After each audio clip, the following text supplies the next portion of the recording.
Საქალაქოში ამ წუთებში მიმდინარეობს ბაჩუ-ახალაიას პროცესი 4 ოქტომბრის საქმეზე იკითხება ოცნების სუსის თანამშრომელი. ბრალდება ამტკიცებს, რომ თითქოს თავდაცვის ყოფილი მინისტრი მაშინდელ პროცესებს ხელმძღვანელობდა. განხილვები დახურულ რეჟიმში მიმდინარეობს, შესაბამისად, საზოგადოება ვერ ნახავს, რა მტკიცებულებები დევს საქმეში, რა არგუმენტები აქვს თავად ბრალდებულს და ოცნების პროკურატურას. თავდაცვის ყოფილი მინისტრი ბრალს არ აღიარებს. ქეთი ნადიბაიძე აგრძელებს ამ თემაზე ფორმულას ეთერში საუბარს.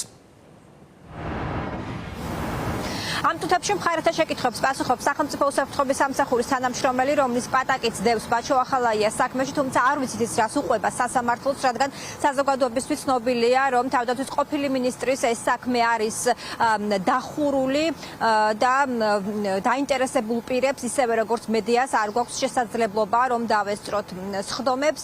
თავად ბრალდებული პირადად ესწრება საკუთარ სასამართლო განხილვებს. სხდომა დაახლოებით 1 საათის წინ დაიწყო და ეს მოწმე გამოიძახა დღეს სასამართლოში.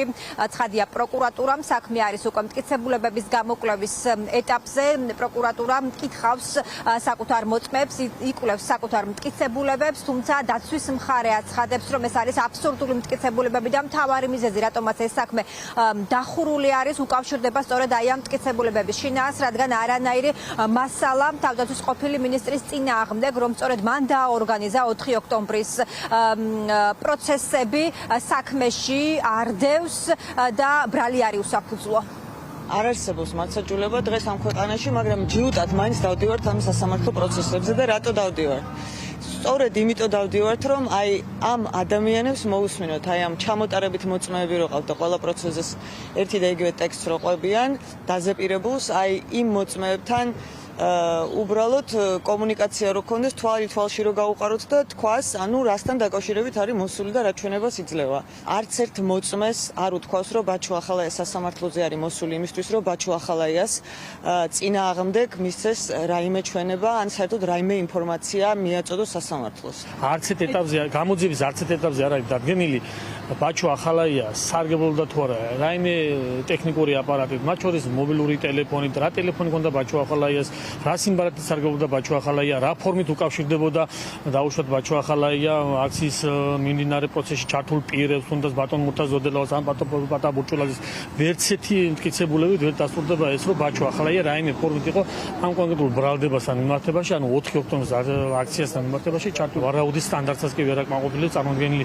მტკიცებულებები და მათ შორის ეს მასალა, რომელიც ბრალდებამ წარმოადგენდა, თუმცა როგორც ჩანს, ეს რაღაც გარკვეული სახის ინტერესი და ამ ინტერესიდან გამომდინარე მოხდა ბრალის წარდგენა ბაჩისმიერ.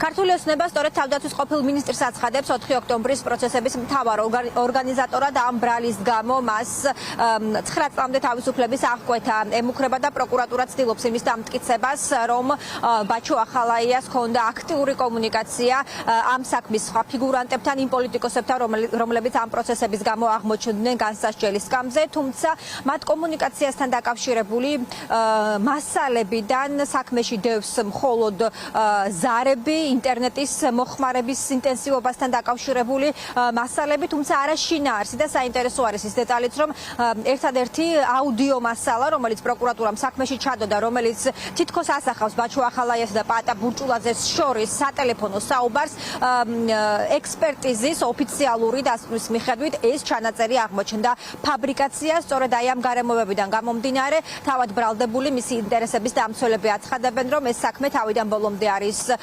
შეკერილი და ეს არის მთავარი მიზეზი, რატომაც საზოგადოება მას აქტიურად თვალყურს ვერ ადევნებს და ის დახურულ რეჟიმში მიმდინარეობს.